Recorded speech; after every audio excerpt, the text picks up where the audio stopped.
بسم اللہ الرحمن الرحیم بسم اللہ الرحمن الرحیم الحمد للہ رب العالمین الحمد للہ حمدا کثیرا طیبا مبارکا فیہ اللہم صلی علی محمد وعلی آل محمد کما صلیت علی ابراہیم وعلی آل ابراہیم انک حمید مجید اللہم بارک علی محمد وعلی آل محمد کما بارکت علی ابراہیم وعلی آل ابراہیم انک حمید مجید اللہم انفعنا بما علمتنا وعلمنا ما ينفعنا وزدنا علما رب اشرح لي صدری ویسر لي امری واحلل عقدۃ من لسانی یفقهوا قولی سبحانک لا علم لنا الا ما علمتنا انک انت العلیم الحکیم اما بعد۔ سامعین، ہمارا آج کا سبق سورہ یونس آیت نمبر 11 سے شروع ہو رہا ہے۔ سبق کو شروع کرنے سے پہلے اپنے کل کے سبق یعنی آیت نمبر 1 سے لے کر آیت نمبر 10 تک اس کا خلاصہ آپ سنیے۔ کل کے سبق میں ہم نے پڑھا تھا کہ یہ آیات جو آپ پڑھ رہے ہیں یہ حکمت والی کتاب کی آیات ہیں۔ پھر ہم نے پڑھا کہ کفار مکہ اس بات پر تعجب کر رہے ہیں کہ اللہ نے ان انسانوں ہی میں سے ایک کو رسول بنا کر بھیج دیا ہے۔ حالانکہ حیرانگی تو ان کفار کے تعجب پر ہونی چاہیے، بھلا انسانوں کے لیے جن یا فرشتہ کیسے رسول بن سکتا ہے، اور وہ عمل کے لیے کیسے نمونہ بن سکتا ہے؟ مطلب یہ ہے کہ جب رہنمائی انسانوں کی مطلوب ہے تو وہ کوئی جن اور فرشتہ تو نہیں کر سکتا۔ انسانوں کے لیے تو ایک کامل انسان ہی بہترین رہنما ہو سکتا ہے۔ پھر ہم نے یہ بھی پڑھا کہ رسول کی بعثت کا مقصد نیک لوگوں کو اچھے انجام کی خوشخبری سنانا اور برے لوگوں کو برے انجام سے ڈرانا ہوتا ہے۔ سامعین، کل ہم نے اللہ تعالیٰ کا تعارف بھی حاصل کیا تھا۔ ہمارے پالنے والا تو وہ اللہ ہے جو صرف آسمان و زمین کا خالق ہی نہیں ہے بلکہ تمام کائنات کا انتظام بھی چلا رہا ہے۔ اس کا جلال اس قدر ہے کہ کوئی اس کے سامنے اس کی اجازت کے بغیر بات بھی نہیں کر سکتا۔ سامعین، جب یہ ساری صفات اللہ تعالیٰ کی ہیں تو پھر حکم ہوا کہ عبادت اسی کی کرو۔ سامعین، پھر ہم نے موت کے بعد زندگی یعنی اللہ کی طرف لوٹنا اس کا علم سیکھا، اور دلیل یہ پڑھی جس ذات نے انسان کو پہلی بار پیدا کیا ہے وہ دوبارہ بھی پیدا کرنے پر قادر ہے۔ پھر موت کے بعد زندگی کی حکمت یہ بیان کی گئی کہ دنیا میں انسان عمل کر رہا ہے اور یہاں انسان کے عمل کا مکمل بدلہ نہیں دیا جا سکتا ہے، تو پھر ضرور ایک ایسا فیصلہ کن دن ہونا چاہیے جس میں اچھے کو اچھائی کا بدلہ ملے اور برے کو اس کی برائی کی سزا۔ پھر ہم نے اللہ کے تعارف میں مزید پڑھا کہ اس نے سورج کو چمکتا ہوا اور چاند کو روشن بنایا تاکہ تم اپنے دنوں، مہینوں، سالوں، صدیوں اور زمانوں تک کے حساب کر سکو۔ اور پھر فرمایا رات اور دن کا عدل بدل کیا کوئی معمولی بات ہے؟ ہر جگہ اندھیرا اور پھر ہر جگہ روشنی، اللہ اکبر۔ فرمایا کہ اس میں ان لوگوں کے لیے نشانیاں ہیں جو تقوی کی راہ اختیار کرتے ہیں۔ پھر ہم نے پڑھا کہ وہ لوگ تو سراسر غفلت میں پڑے ہوئے ہیں جن کو ہم سے ملاقات کا یقین ہی نہیں ہے۔ ایسے لوگوں کا ٹھکانہ ان کی بدعمالیوں کی وجہ سے جہنم ہے، اور اس کے برعکس جو لوگ ایمان اور عمل صالح والے ہیں ان کے لیے نعمتوں والے باغات ہیں جہاں ان کا پکارنا سبحان اللہ ہوگا اور آپس میں ایک دوسرے کو سلام کہیں گے، اور ان کا خاتمہ کلام یہ ہوگا کہ الحمدللہ رب العالمین، سب تعریفیں اس اللہ کے لیے ہیں جو تمام جہانوں کا پالنے والا ہے۔ اللہ تعالیٰ اپنے فضل و کرم سے ہمیں ان عظیم اہل جنت میں شامل فرمائے، انہو سمیع مجیب۔ سامعین، آیت نمبر 11 دیکھیے، سورہ یونس آیت نمبر 11۔ اعوذ باللہ من الشیطان الرجیم من ہمزہ ونفخہ ونفثہ وَلَوْ يُعَجِّلُ اللَّهُ لِلنَّاسِ الشَّرَّ اسْتِعْجَالَهُم بِالْخَيْرِ لَقُضِيَ إِلَيْهِمْ أَجَلُهُمْ فَنَذَرُ الَّذِينَ لَا يَرْجُونَ لِقَاءَنَا فِي طُغْيَانِهِمْ يَعْمَهُونَ۔ اور اگر اللہ بھی لوگوں کو برائی پہنچانے میں ایسے ہی جلدی کرتا جیسے وہ بھلائی کو جلد از جلد چاہتے ہیں تو اب تک ان کی مدت یعنی موت پوری ہو چکی ہوتی۔ یعنی مگر اللہ کا یہ دستور نہیں، لہذا جو لوگ ہم سے ملنے کی توقع نہیں رکھتے انہیں ہم ان کی سرکشی میں بھٹکتے رہنے کے لیے کھلا چھوڑ دیتے ہیں۔ سامعین گرامی، مکی زندگی کے جس دور میں یہ صورت نازل ہوئی ہے اس وقت مشرکین مکہ کا عجیب حال تھا۔ شدت تکبر اور ذہنی بخلاہٹ میں بار بار رسول اللہ صلی اللہ علیہ وسلم سے کہتے کہ اگر تم اتنے ہی سچے ہو اور ہم اللہ کے نزدیک اتنے مبعوث ہیں تو جس عذاب کی بات تم بار بار کرتے ہو وہ ہم پر کیوں نہیں نازل ہوتا تھا۔ یہ کفار مکہ کی غفلت کی انتہا تھی کہ جب بھی رسول اللہ صلی اللہ علیہ وسلم ان سے کوئی خیر کی بات کرتے تو جلد عذاب آ جانے کا مطالبہ کر لیتے تھے، لیکن اللہ تعالیٰ نے ان پر رحم کھاتے ہوئے ایسا نہیں کیا، بلکہ انہیں توبہ کی مہلت دی اور انہیں ہلاک نہیں کیا کہ شاید ان کی ضروریت میں ایسے لوگ پیدا ہوں جو اللہ پر ایمان لے آئیں۔ سامعین گرامی، اللہ تعالیٰ نے اس آیت میں اپنا دستور یہ بتلایا ہے کہ اللہ تعالیٰ سے جب کوئی اچھی چیز طلب کی جائے تو وہ قبول فرماتا ہے۔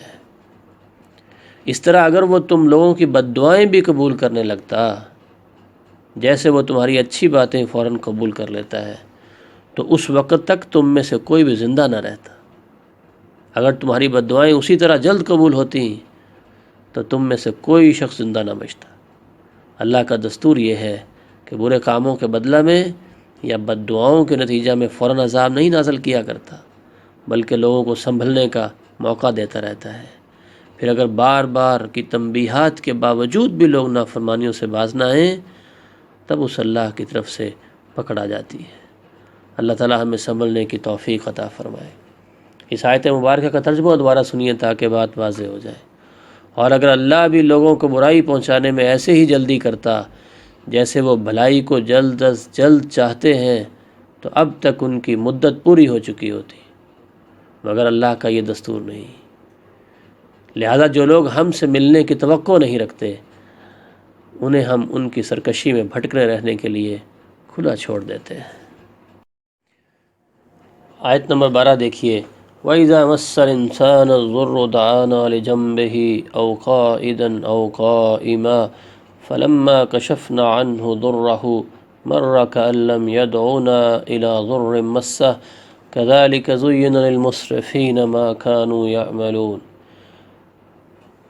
اور جب انسان کو کوئی تکلیف پہنچتی ہے تو ہمیں اپنے پہلو پر یا بیٹھے ہوئے یا کھڑے ہر حالت میں پکارتا ہے، پھر جب ہم اس سے وہ تکلیف دور کر دیتے ہیں تو ایسے گزر جاتا ہے جیسے اس نے تکلیف کے وقت ہمیں پکارا ہی نہ تھا۔ ایسے حد سے بڑے ہوئے لوگوں کو وہی کام اچھے معلوم ہونے لگتے ہیں جو وہ کرتے ہیں۔ دیکھیے سامعین گرامی، اللہ تعالی ہمارا خالق ہے اور وہی ہمارے بارے میں خوب جانتا ہے۔ بھلا جو خالق ہے، انسان کی ایک ایک چیز اور پور پور کو بنانے والا ہے، کیا وہی نہیں جانے گا کہ انسان کیا ہے؟ سامعین، یہاں انسان کی اس حالت کا تذکرہ ہے جو انسانوں کی اکثریت کا شیوا ہے کہ مصیبت کے وقت تو خوب اللہ اللہ ہو رہی ہے، دعائیں کی جا رہی ہیں، توبہ استغفار کا اہتمام کیا جا رہا ہے، لیکن جب اللہ تعالیٰ مصیبت کا وہ کڑا وقت نکال دیتا ہے تو پھر بارگاہ الہی میں دعا سے بھی غافل ہو جاتے ہیں، اور اللہ نے ان کی دعائیں قبول کر کے انہیں جس ابتلا اور مصیبت سے نجات دی ہوتی ہے اس پر اللہ کا شکر ادا کرنے کی بھی توفیق انہیں نصیب نہیں ہوتی۔ سامعین، امام شوکانی کا ایک قول سنیے۔ امام رحمہ اللہ فرماتے ہیں کہ یہ حالت کافروں کے ساتھ ہی خاص نہیں ہے، بہت سے مسلمانوں کا حال بھی ایسا ہی ہوتا ہے کہ جب ان پر کوئی مصیبت آن پڑتی ہے تو خوب دعائیں کرتے ہیں اور اللہ کے حضور گریہ زاری کرتے ہیں، اور جب وہ مصیبت ٹل جاتی ہے تو دعا اور گریہ زاری سے غافل ہو جاتے ہیں اور اللہ کی نعمت اور اس کے احسان کا شکریہ ادا کرنا بھول جاتے ہیں۔ اللہ تعالی ہمیں ایسی حالت سے محفوظ فرمائے۔ بندہ مومن کو یہ چاہیے کہ وہ ہر وقت، چاہے خوشی کی حالت ہو یا غمی کی، بہت راحت کا وقت ہو یا تکلیف کا، اسے اللہ کے ساتھ اپنے تعلق کو مضبوط رکھنا چاہیے اور اللہ کے ساتھ اپنے تعلق میں غفلت اور سستی کا شکار نہیں ہونا چاہیے۔ آیت نمبر 13 دیکھیے، وَلَقَدْ أَهْلَكْنَا الْقُرُونَ مِنْ قَبْلِكُمْ لَمَّا ظَلَمُوا وَجَاءَتْهُمْ رُسُلُهُم بِالْبَيِّنَاتِ وَمَا كَانُوا لِيُؤْمِنُوا كَذَلِكَ نَجْزِي الْقَوْمَ الْمُجْرِمِينَ۔ ہم تم سے پہلے کی بہت سی قوموں کو ہلاک کر چکے ہیں جبکہ انہوں نے ظلم کی روش اختیار کی۔ ان کے پاس ان کے رسول واضح دلائل لے کر آئے مگر وہ ایمان لانے والے نہ تھے۔ ہم مجرم لوگوں کو ایسے ہی سزا دیتے ہیں۔ سامعین، آیت میں استعمال ہونے والے لفظ قرن کے معنی ایک عہد کے لوگ ہیں، اور یہاں قرون سے ایسی اقوام مراد ہیں جنہوں نے اپنے اپنے دور میں عروج حاصل کیا تھا اور اقوام عالم میں نامور شمار ہوتی تھیں، اور ہلاک کرنے سے یہی مراد نہیں کہ ان پر کوئی عرضی و سماوی عذاب وغیرہ بھیج کر ان کی نسل تک کو تباہ کر ڈالا تھا، بلکہ ہلاکت کی ایک صورت یہ بھی ہوتی ہے کہ جتنا اس قوم نے عروج حاصل کیا تھا اتنا ہی وہ زوال پذیر ہو جائے، حتیٰ کہ اقوام عالم میں وہ شمار کے قابل بھی نہ رہے، یعنی ان کے گناہوں کی پاداش میں بتدریج اسے صفحہ ہستی سے مٹا دیا جائے۔ سامعین، جو یہ فرمایا کہ ان اقوام کو ظلم کی وجہ سے ہلاک کر دیا گیا، تو آئیے ظلم کا مفہوم سمجھیں۔ ظلم کا مفہوم اتنا وسیع ہے کہ اس کا اطلاق ہر گناہ اور زیادتی کے کام پر ہو سکتا ہے۔ چنانچہ سب سے بڑا گناہ شرک، اور اس کو ظلم عظیم کہا گیا ہے۔ اس آیت میں یہ بھی بتلایا گیا ہے کہ جب کوئی قوم سر نکالتی ہے یا عروج حاصل کرتی ہے تو یہی وقت اس کے ظلم و زیادتی کا ہوتا ہے۔ وہ دوسرے لوگوں کو اپنے سے کم تر سمجھ پر ان پر ہر جائز ناجائز طریقے سے تسلط جمانا اپنا حق سمجھتی ہے، اور اللہ کی یاد سے غافل ہو کر ہر گناہ کے کام کی مرتکب ہوتی ہے۔ ایسے ہی اوقات میں اللہ تعالیٰ ان کے پاس اپنے رسول بھیجتا ہے، مگر جو لوگ اپنی عیش و عشرت میں مست اور گناہوں کے کاموں میں غرق ہوں وہ بھلا رسولوں کی بات کیسے مانیں گے؟ چنانچہ عموماً ایسی مجرم ضمیر قوموں نے رسولوں کا انکار ہی کیا۔ اس طرح جب اللہ تعالیٰ کی طرف سے حجت پوری ہو جانے کے بعد بھی انہوں نے اپنا طرز زندگی نہ بدلا تو اللہ نے ان کے جرائم کی پاداش میں انہیں ہلاک کر ڈالا۔ اللہ تعالیٰ ہماری حفاظت فرمائے۔ سامعین، آیت نمبر 14 دیکھیے، جو ہماری نصیحت کے لیے بہت اہم ہے۔ ثم جعلناکم خلائف فی الارض من بعدہم لننظر کیف تعملون۔ پھر ان کے بعد، یعنی جو پہلی قومیں ہلاک ہو گئی، پھر ان کے بعد ہم نے تمہیں زمین میں ان کا جانشین بنایا تاکہ دیکھیں کہ تم کیسے عمل کرتے ہو۔ آیت میں خطاب ان مشرقین عرب سے ہے جو رسول اللہ صلی اللہ علیہ وسلم کے زمانہ میں موجود تھے، کہ گزشتہ اقوام کے بعد اللہ نے تمہیں زمین کا مکین بنایا تاکہ تمہیں بھی آزمائے اور دیکھے کہ اللہ کے ساتھ تمہارا معاملہ کیسا رہتا ہے۔ اگر نیک عمل کرو گے تو اللہ تمہیں اچھا بدلہ دے گا، اور اگر برا عمل کرو گے تو تمہیں ویسا ہی برا بدلہ ملے گا۔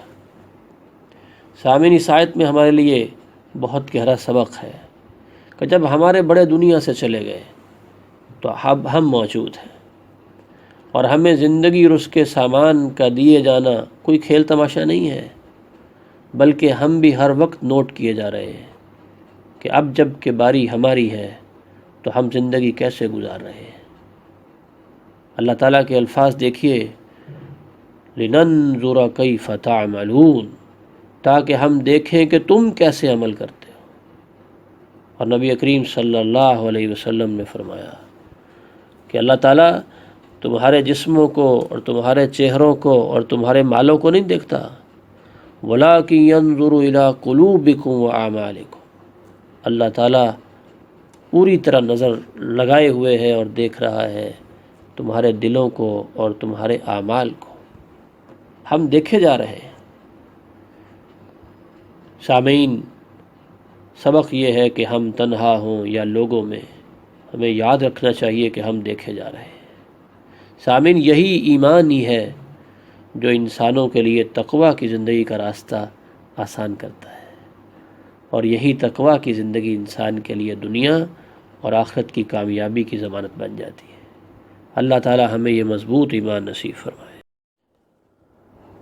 آیت نمبر 15 دیکھیے، وَإِذَا تُتْلَى عَلَيْهِمْ آيَاتُنَا بَيِّنَاتٍ قَالَ الَّذِينَ لَا يَرْجُونَ لِقَاءَنَا ائْتِ بِقُرْآنٍ غَيْرِ هَذَا أَوْ بَدِّلْهُ قُلْ مَا يَكُونُ لِي أَنْ أُبَدِّلَهُ مِنْ تِلْقَاءِ نَفْسِي إِنْ أَتَّبِعُ إِلَّا مَا يُوحَى إِلَيَّ إِنِّي أَخَافُ إِنْ عَصَيْتُ رَبِّي عَذَابَ يَوْمٍ عَظِيمٍ۔ جب ان یعنی کافروں پر ہماری واضح آیات پڑھی جاتی ہیں جو ہم سے ملنے کی توقع نہیں رکھتے، تو کہتے ہیں اس قرآن کے سوا کوئی اور قرآن لاؤ یا اس میں تبدیلی کر دو۔ آپ ان سے کہیے مجھے یہ حق نہیں کہ میں اپنی طرف سے اس میں تبدیلی کر دوں، میں تو اسی کی پیروی کرتا ہوں جو میری طرف وحی کی جاتی ہے۔ اگر میں اپنے پروردگار کی نافرمانی کروں تو میں بڑے دن کے عذاب سے ڈرتا ہوں۔ سامعین، یہاں ان کفار سے متعلق بات کی گئی ہے جو ہماری ملاقات یعنی موت کے بعد کی زندگی کا یقین نہیں رکھتے۔ ایسے مشرکین مکہ نے نبی صلی اللہ علیہ وسلم سے نعوذ باللہ قرآن میں تبدیلی کا مطالبہ کر دیا۔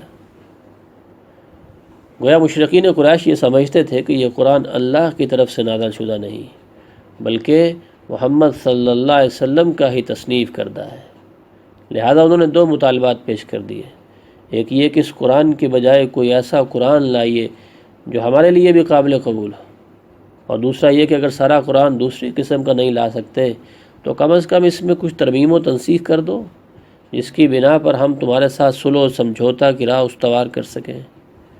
گویا وہ یہ کہنا چاہتے تھے کہ قرآن میں سے اس حصہ کو حذف کر دو جو بت پرستی وغیرہ سے متعلق ہے، اس کے عوض ہماری طرف سے تم لوگوں کو عام اجازت ہوگی کہ جیسے اور جب چاہو اپنے اللہ کو پکارو اور اسی کی عبادت کرو۔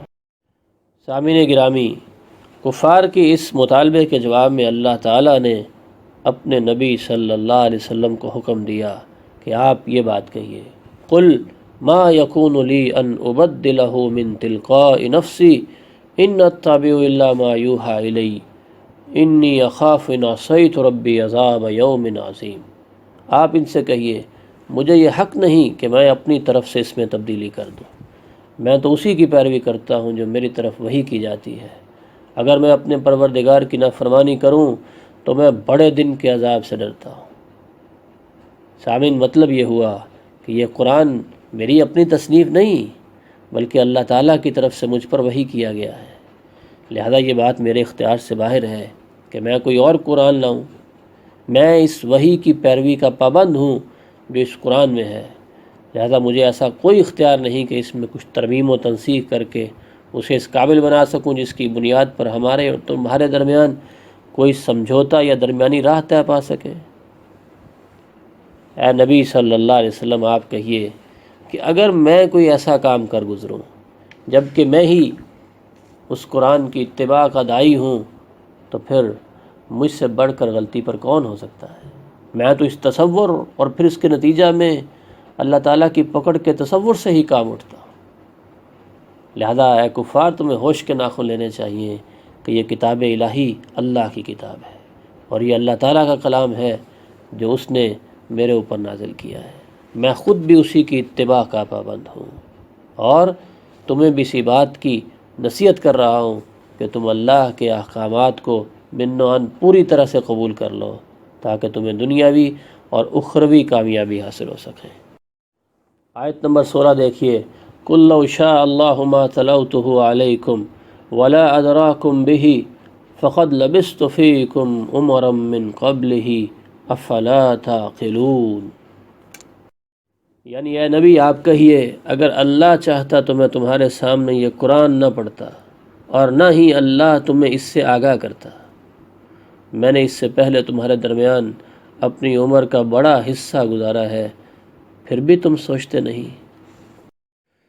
سامعین، مطلب یہ ہوا کہ آپ ان کفار سے کہیے تمہارے سامنے قرآن کریم کی تلاوت میں اللہ کے ارادے اور اس کی مشیت کے مطابق کرتا ہوں۔ اگر اللہ چاہتا کہ نہ کروں تو میں نہیں کر سکتا تھا، اور میری زبانی اس کا علم تمہیں حاصل نہیں ہوتا، اور پیدائش سے لے کر بعثت تک پورے 40 سال تک میں تمہارے درمیان رہا ہوں۔ میری صداقت و امانت کے چرچے تم میں سے ہر ایک کی زبان پر ہیں، اور تم جانتے ہو کہ مجھے پڑھنا لکھنا بھی نہیں آتا، لیکن جب اللہ نے مجھے اپنا رسول بنا کر بھیجا تو اس کا نازل کردہ قرآن میں تمہیں سنانے لگا ہوں۔ یہ میری کتاب نہیں ہے، میں تو پڑھ لکھ بھی نہیں سکتا۔ جب 40 سال تک تمہیں کچھ نہیں سنایا تو اچانک اتنا عظیم کلام کہ تم سارے اس کے سامنے بے بس ہو اور اس جیسی چند آیتیں بھی بنا کر نہیں لا سکتے ہو، تو کیا ان تمام دلائل سے تم اس نتیجے پر نہیں پہنچے کہ یہ قرآن اللہ کا کلام ہے، میری یا کسی اور کی یہ کوئی من گھڑت بات نہیں ہے۔ آیت نمبر 17 دیکھیے، فمن اظلم ممن افترى على الله كذبا او كذب بآياته انه لا يفلح المجرمون۔ پھر اس شخص سے بڑھ کر ظالم کون ہوگا جو اللہ پر جھوٹ باندھے یا اس کی آیتوں کو جھٹلائے، ایسے مجرم کبھی فلاح نہیں پاتے۔ مطلب یہ ہوا کہ اس آدمی سے بڑھ کر ظالم کون ہوگا جو خود سے باتیں بنائے اور اس کو اللہ کے ذمہ لگا دے کہ اللہ نے یہ کہا ہے۔ اس کا مطلب یہ بھی ہے کہ اس سے بڑھ کر ظالم کون ہوگا جو نبوت کا جھوٹا دعویٰ کر دے، جیسے مسلمہ کذاب تھا، سجا یا اسود انسی یا اس جیسے کئی جھوٹے مدعیان نبوت۔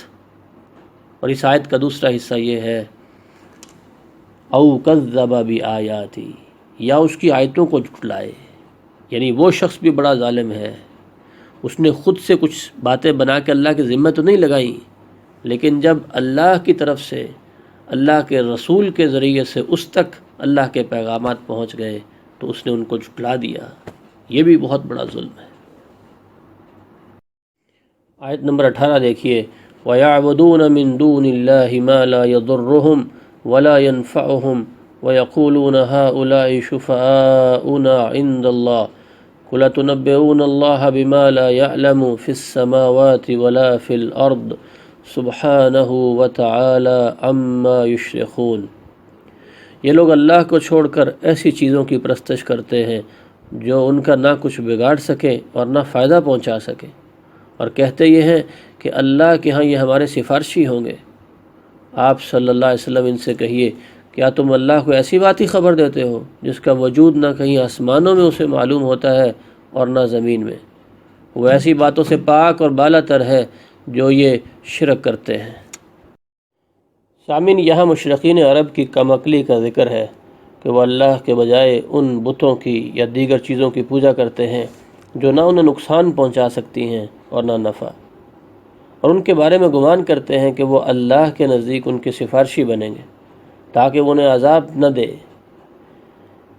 یا یہ کہ ان کی سفارش کی وجہ سے اللہ تعالیٰ ان مشرکین کی دنیاوی حالت ٹھیک کر دے گا۔ اللہ تعالیٰ نے مشرکین کے اس عقیدہ کی تردید کی کہ نہ تو کوئی اللہ کا شریک ہے اور نہ ہی کوئی اس کے ہاں اس کی اجازت کے بغیر سفارش ہی کر سکتا ہے۔ فرمایا کہ اگر کوئی اللہ کے علاوہ اللہ کا شریک ہوتا تو اللہ کے علم میں تو ہوتا، کیونکہ وہ تو ہر غائب اور حاضر کو جانتا ہے۔ اور جب وہ اللہ خود کہہ رہا ہے کہ اس کا کوئی شریک نہیں اور کوئی ایسی چیز نہیں دنیا میں جو اللہ کی اجازت کے بغیر اس کے پاس سفارش کر سکے، تو پھر مشرکین مکہ اللہ کے علاوہ جس کی عبادت کرتے ہیں اور خود ساختہ سفارشی بنا رکھے ہیں، ان کا اس کائنات میں بھلا کیسے وجود ہو سکتا ہے؟ حقیقت یہ ہے کہ اللہ کا کوئی شریک نہیں ہے، اور اللہ کے ہاں کسی کو سفارش کی ضرورت تک نہیں ہو سکتی سوائے صرف اسی کے جس کو اللہ احکم الحاکمین اپنے فضل سے اور اپنی اذن سے اس کو کہنے کی کوئی اجازت عطا فرمائے۔ آیت نمبر 19 دیکھیے، وَمَا كَانَ النَّاسُ إِلَّا أُمَّةً وَاحِدَةً فَاخْتَلَفُوا وَلَوْلَا كَلِمَةٌ سَبَقَتْ مِنْ رَبِّكَ لَقُضِيَ بَيْنَهُمْ فِيمَا فِيهِ يَخْتَلِفُونَ۔ ابتداءً لوگ ایک ہی امت تھے، پھر انہوں نے آپس میں اختلاف کیا، اور اگر تیرے پروردگار کی طرف سے ایک بات پہلے سے طے شدہ نہ ہوتی تو جس بات میں وہ اختلاف کر رہے تھے ان کے درمیان اس کا فیصلہ ہو چکا ہوتا۔ سامعین گرامی، مطلب یہ ہے کہ شرک ورنہ پہلے اس کا کوئی وجود نہیں تھا، تمام لوگ ایک ہی دین اور ایک ہی طریقے پر تھے، اور وہ اسلام ہے جس میں توحید کو بنیادی حیثیت حاصل ہے۔ حضرت نوح علیہ السلام کی قوم سے پہلے تمام لوگ اسی توحید پر قائم رہے۔ قوم نوح نے اختلاف کر کے شرک شروع کیا، چنانچہ لوگوں نے اللہ کے ساتھ دوسروں کو بھی معبود، حاجت روا اور مشکل کشا سمجھنا شروع کر دیا۔ سامعین، اور جو اللہ نے یہ فرمایا ہے وَلَوْلَا كَلِمَةٌ سَبَقَتْ مِن رَبِّكَ لَقُضِيَ بَيْنَهُمْ فِيمَا فِيهِ يَخْتَلِفُونَ، کہ اگر تیرے پروردگار کی طرف سے ایک بات پہلے سے طے شدہ نہ ہوتی تو جس بات میں وہ اختلاف کر رہے ہیں ان کے درمیان اس کا فیصلہ ہو چکا ہوتا۔ وہ طے شدہ بات یہ تھی کہ چونکہ یہ دنیا دارالعمل اور دارالامتحان ہے، اس لیے کسی کو بھی اس کے جرم کی پاداش میں فوری طور پر سزا نہیں دی جائے گی۔ اگر یہ بات پہلے سے مشیت الہی میں نہ ہوتی تو جب کچھ لوگ کوئی نیا فرقہ بناتے تو اللہ کا عذاب انہیں فوراً تباہ و برباد کر دیتا، اور اس طرح یہ دنیا کب کی ختم ہو چکی ہوتی۔ اور اگر کچھ لوگ بچ جاتے اور وہ ایمان لے بھی آتے تو ایسے جبری ایمان کا تو کچھ فائدہ نہ تھا۔ اللہ نے تو یہاں امتحان رکھا ہے، لوگوں کو حق بات بتلائی ہے اور ان کو غلط یا صحیح کرنے کا اختیار دیا ہے، اور ان کے سامنے اللہ کی وحی کو واضح کر دیا ہے، اور ان سے کہہ دیا ہے کہ جو چاہے ایمان لائے اور جو چاہے ایمان نہ لائے۔ یہی تو امتحان ہے، اور اسی پر ہی آخرت کی کامیابی یا ناکامی کے فیصلے ہونے ہیں۔ آیت نمبر 20 دیکھیے، وَيَقُولُونَ لَوْلَا أُنزِلَ عَلَيْهِ آيَةٌ مِّن رَّبِّهِ فَقُلْ إِنَّمَا الْغَيْبُ لِلَّهِ فَانتَظِرُوا إِنِّي مَعَكُم مِّنَ الْمُنتَظِرِينَ، نیز کہتے ہیں کہ اس پر اس کے پروردگار کی طرف سے کوئی معجزہ کیوں نہیں اتارا گیا۔ آپ ان سے کہیے کہ غیب کے امور تو اللہ کے اختیار میں ہیں، لہذا تم بھی انتظار کرو اور میں بھی تمہارے ساتھ انتظار کرتا ہوں۔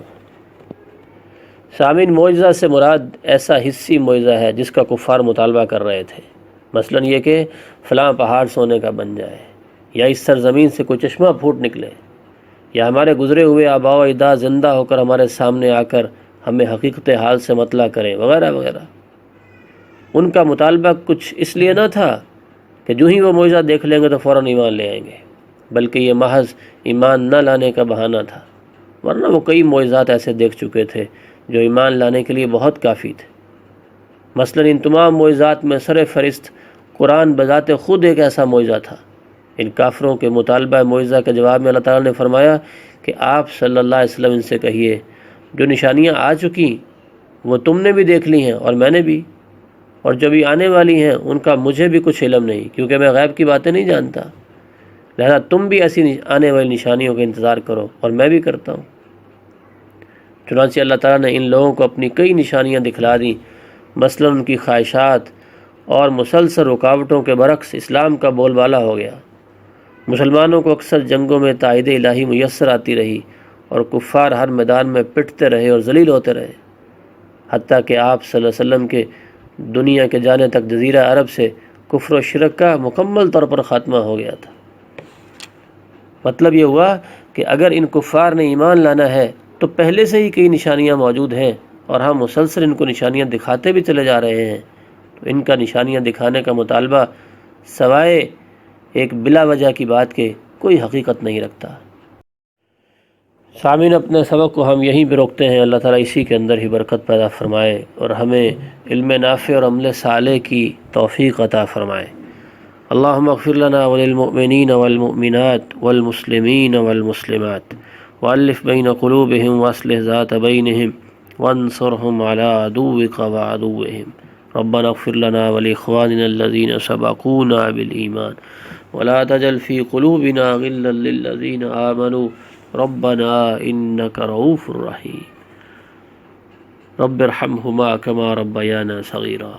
لا الہ الا انت سبحانک انا کنا من الظالمین۔ اللہم لا سہل الا ما جعلتہ سہلا وانت تجعل الحزن اذا شئت سہلا۔ رب اغفر وارحم وانت خیر الراحمین۔ ربنا هب لنا من ازواجنا وذریاتنا قرۃ اعین واجعلنا للمتقین اماما۔ اللہم من احییتہ منا فاحیہ علی الاسلام ومن توفيته منا فتوفه على الإيمان. اللهم إنا نسألك جنة الفردوس ونعوذ بك من النار برحمتك يا أرحم الراحمين. اللهم لك الحمد حمدا كثيرا طيبا مباركا فيه ولك الحمد أنت الحنان المنان بديع السماوات والأرض يا ذا الجلال والإكرام. يا حي يا قيوم برحمتك نستغيث. اللهم لك الحمد حتى ترضى ولك الحمد حمدا كثيرا طيبا مباركا فيه. وصلى الله على حبيبنا ورسولنا ونبينا محمد وآله وصحبه أجمعين برحمتك يا أرحم الراحمين.